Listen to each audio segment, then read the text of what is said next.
بسم الله الرحمن الرحیم. داستان امروز ما داستان صحابی دیگر و قهرمانی دیگر از ستارگان آسمان نبوتند.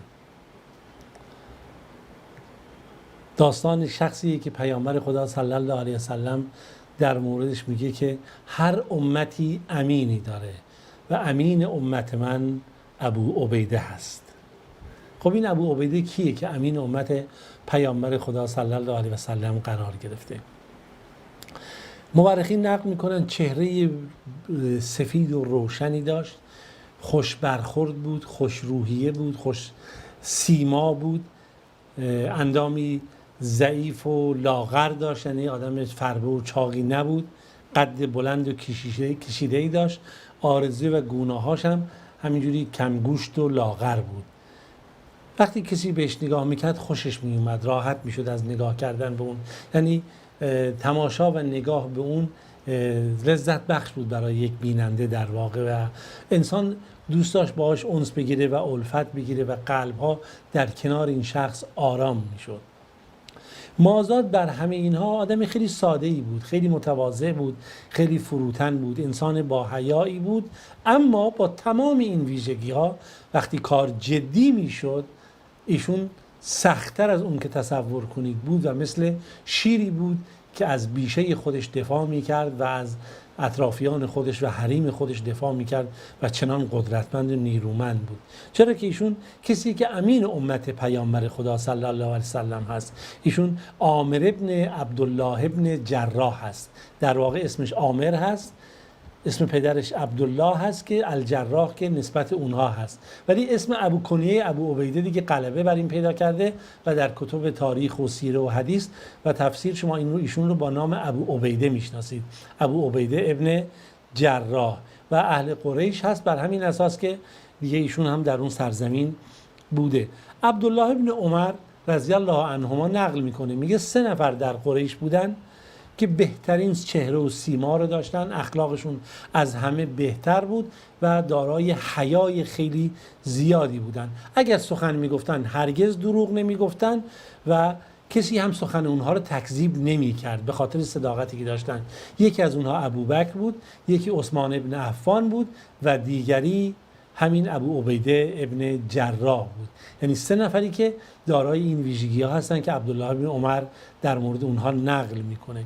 در ابو عبیده ابن جراح جزو سابقین اولین به اسلام هست، جزو اولین کسانی هست که بعد از ابوبکر مسلمان شده و میگن جزو همون 8 نفر اولیه که در حلقه مسلمانان قرار گرفته و ایشون هست، ابوبکر صدیق هست، عبدالرحمن ابن عوف هست، عثمان ابن مظعون هست و بعد که دیگه عثمان ابن عفان، اینها جزو حلقات اولیه اسلامن که با پیامبر خدا صلی الله علیه و سلم قبل از اینکه پیامبر بخواد به خونه ارقم رفت آمد داشته باشه، اینها ایمان آورندگانی بودن که تحت حمایت پیامبر و تربیت و رشد پیامبر بودن و اون ستونهای اولیه دعوت اسلامی رو شکل میدادن. تجربه‌ای که ابو عبیده در مسیر دعوت اسلامی و اسلام داره شاید با تجربیات دیگران اصلا قابل مقایسه نباشه. خیلی سخت، خطرناک و گاه غم انگیز و تأثیر انگیز هست. از همون لحظه اولی که ایشون ایمان میاره در مکه و رنج‌هایی که میکشه و سختی‌هایی رو که میکشه که اصلا نمیشه به زبان آورد، مثل سایر اهل مکه. و چرا که ایشون به خدا و رسول خدا صلی الله علیه و سلم در صداقتی اون ایمان داشت و اما نکته هست، ایشون هم مثل دیگران به حبشه هجرت کرده و رنج‌های زیادی رو کشیده. نکته‌ای که اینجا وجود داره اون اینه که ابو عبیده نوع آزمایشی که دراش قرار میگیره با دیگران خیلی متفاوته. یک نمونه رو براتون مثال میزنیم، صحنه حضور ایشون در میدان و جنگ بدر. حالا جدا از این که ایشون به حبشه هجرت کرد، بعد که شنید دوباره مسلمانان در مکه قدرتمند شدن با اسلام ابوبکر و حمزه، دوباره برگشتند و دوباره رنج‌ها و هجرتی که ایشون به مدینه داشت. اما زمان میدان جنگ بدر واقع شده. 1000 خورده سپاهیان قریش و 300 خورده سپاهیان مسلمان با کمترین تجهیزات.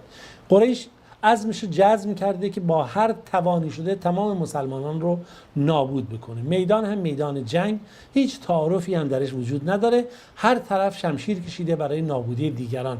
مسلمانان که تا اون روز همش جز زجر و بدبختی و کشتار و هجرت و مصادره اموال و تخریب چیزی تجربه نکرده بودن و پیامبر خدا صلی الله علیه و آله اونها اجازه نمیداد دفاع بکنن. بار بار میگن یا رسول اجازه بده ما مقابله بکنیم. هرگز و هرگز، نه در دوران مکه و نه در دوران مدینه. و دیگه الان زمانی بود که دیگه آیات الهی نازل شد که شما وقتی که دفاع کنید، دیگه الان بسه که زجر کشیدید، شکنجه شدید، کشته دادید، اموالتون مصادره شد، تخریب شد، روحیتون و امنیتتون به هم خورد. حالا دیگه زمانیه که تونستید اندکی نیرو جمع کنید، متحد بشید و بتونید دفاع کنید و خدا هم شما رو یاری خواهد کرد. اگر دفاع هم نمی‌کردن اینها کشته می‌شدن، چون اونها برنامه‌ریزی کرده بودن که بتونن اینها رو نابود بکنن. پس در جنگی بود که اگر نمی‌کشتن کشته می‌شدن، مازاد بر این که خب این دشمن از ابتدا هم به اینها رحم نکرده بود.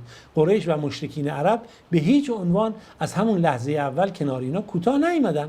از همون لحظه اول سخت‌ترین رنج‌ها و سختی‌ها رو بر اینا بار کردند. حالا میدان جنگ نر بدر هست، غزوه بدر هست و تعجب میکنید شما وقتی میبینید مشرکان با تمام قدرت میجنگیدن، مسلمانان هم با تمام قدرت و توانایی که داشتن. راه دیگری نبود. در هر صورت هر کسی توان خودش رو به کار میگرفت. در این میدان جنگ مسلمان ها هم از مرگ نمیترسیدن. عرب هم بهتون بگم کسی تصور نکنه چون در جنگ بعد مسلمانان پیروز شدن فکر کنین که عرب هم ترسید. نه، قریش هم ترسو نبودن، ضعیف و ناتوان نبودن. اون طبیعت قریش و عرب و جاهلی رو نگاه کنید، خیلی اونها هم با غیرت بودن. اما میدان نبرد هست. هر کی بیشتر به جنگ، توانمندی بیشتری داشته باشه، تاکتیکی بیشتری داشته باشه، نترس‌تر باشه، قوی‌تره. خب طبیعتاً مسلمانان با روحیه ایمان قوی‌تری بودن. در این میدان جنگ ابو عبیده بن جراح جزئی که از افرادی بود که بسیار قوی و قدرتمند عمل می‌کرد. در هر میدانی که قرار می‌گرفت مشرکان می‌دیدن توانمندی این و مهارت اینو در جنگ، سعی می‌کردن از مسیر این رها بشن و این هجوم می‌برد به اینها. اما یک شخصی بود در این صحنه هر لحظه و از هر طرف جلوی ابو عبیده قرار می‌گرفت و به اون حمله ور می‌شد و می‌خواست ابو عبیده رو بکشه. تعارف هم باهاش نداشت، اما ابو عبیده نمی‌خواست با این مقابله بکنه. به هر سمتی ابو عبیده خودش رو به ابو عبیده به مشرکان قریش میرسون، جایی می‌دید برادران مسلمانش دارن می‌کشن فلان، که بره از اونها دفاع کنه. این شخص خودش رو جلوش مینداخت و به ابو عبیده حمله می‌کرد. این ور میپر اون ور بپر و هیچ کاری هم نمیشد کرد. تمام راه‌ها رو سعی می‌کرد بر ابو عبیده ببنده و راه رو بر اون سد کرده بود. اوضاع خیلی سخت شد بر ابو عبیده، دیگه چاره‌ای پیدا نکرد. با وجودی که چندین بار از این شخص گذشت کرده و کناره‌گیری کرد، اون حمله میکرد که اینو بکشه، این خودشو در مسیر دیگه قرار میداد، دیگه دید چاره‌ای نیست. الان زمانیه که اگر این غفلت کنه خودش کشته میشه و اگر نخواد ادامه بده جنگ رو در مسیری که هست، دوست برادرانش کشته خواهند شد. جنگی بود که دیگه بین مرز پیروزی و شکست فقط یک لحظه هست. دیگه دید که نمیتونه تحمل کنه، مقابل این فرد قرار گرفت و این فرد رو از پای در آورد و کشت. برای ما ممکنه قابل تصور نباشه این فرد که بود که ابو عبیده ناچار شد وقتی که اون بهش حمله میکرد و بار بار میخواست این رو بکشه، نمیخواست بکشه و آخر ناچار شد اون رو بکشه. تصورش برای خیلی ها سخته. انسان تحملش رو گاهی از دست میده و نمیتونه باور کنه چگونه هست. باور کنید این شخص کسی نبود جز پدر ابو عبیده ابن جراح، عبدالله ابن جراح. این ابو عبیده در واقع اینجا پدر خودش رو در این میدان جنگ نکشت، کسی رو کشت که میخواست این رو بکشه. شرک و خرافات و بدعاتی بود که در این پدر بود و عجین شده بود با این قریش سرتاپ‌ها، جنایتکاری که فقط سالیان سال بود جنایت میکردن و این شرک رو کشت، این لجاجت رو کشت و عصبیت رو کشت. اما کار آسانی نبود.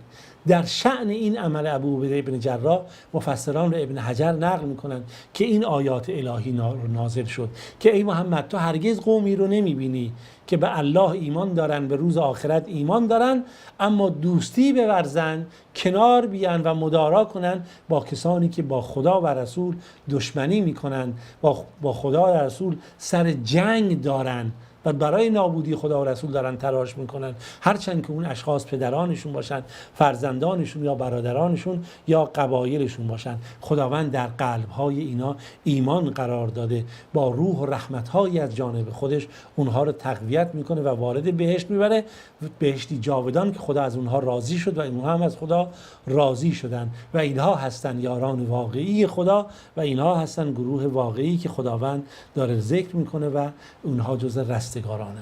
بله، این چیز عجیبی از داستان ابو عبیده ابن جراح نیست و این فقط یک صحنه از تصاویری بود که ما از زندگی ابو عبیده ابن جراح گفتیم. حالا با ما همراه باشید در جلسه دیگه و داستان دیگه تا بتونیم دنباله داستان ابو عبیده ابن جراح رو براتون نقل بکنیم. این شخصی که به امین بودن امت پیامبر خدا صلی الله علیه و سلم نائل شد و داستان‌های دیگه و قصه‌های دیگه که از ایشون نقل شده. تا روز دیگه در پناه خدای مهربان باشید.